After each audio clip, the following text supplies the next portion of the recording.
Тинејџер од основното училиште Кочо Рацин сексуално злоставил соученик надвор од училишниот круг, а друг малолетник од истото училиште нападнал врсник, го давел за на крај жртвата да заврши во болница.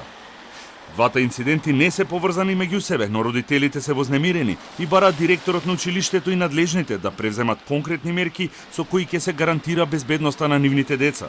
Првиот инцидент се случил на 30 октомври, кога ученик од повисоките класови пресретнал со ученик во парк во населбата Капиштец, далеку од училиштето, и извршил полов напад. Поради овој инцидент бил свикан вореден состанок на Советот на родители и бил информиран директорот. Од МВР потврдуваат дека случајот е регистриран кај нив, но додаваат дека е со огромно задоцнување.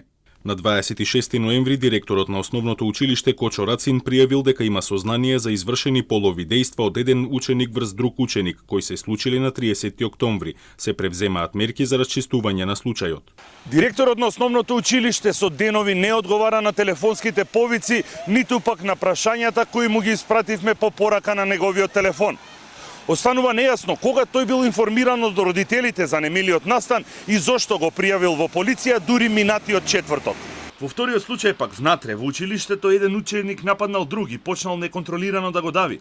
Според неофицијалните информации од родителите, нападнатото дете во тешка состојба било префрлено во болница. Случајот исто така е пријавен во полиција, но од родителите на нападнатото дете.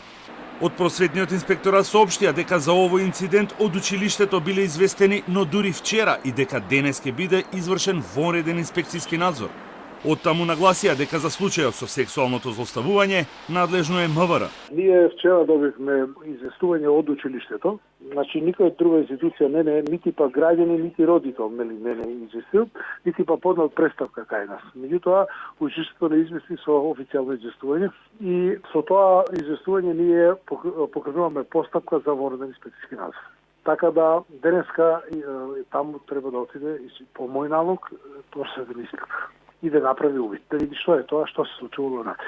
Од канцеларијата на Народниот правобранител вела дека стручните служби во училиштето, но и во државата веднаш мора да се вклучат и да работат со двете жртви за полесно да ги надминат траумите од настаните. Веднаш по добивање на сознание мора да се пријави случајот кај надлежен орган, било да е тоа надлежен полициски орган, да се вклучи Центарот за социјална работа, доколку за тоа има потреба, да се вклучат, да се информираат родителите, меѓутоа и стручната служба на самото училиште да работи со детето за надминување на проблемите или траумите. Според Конвенцијата за правата на детето, најдобриот интерес на детето и заштитата од секаков вид на насилство е обврска на органот на државата или институцијата која има грижата врз детето, без разлика дали се случило во училиште или пак било откриено при преглед во медицинска установа.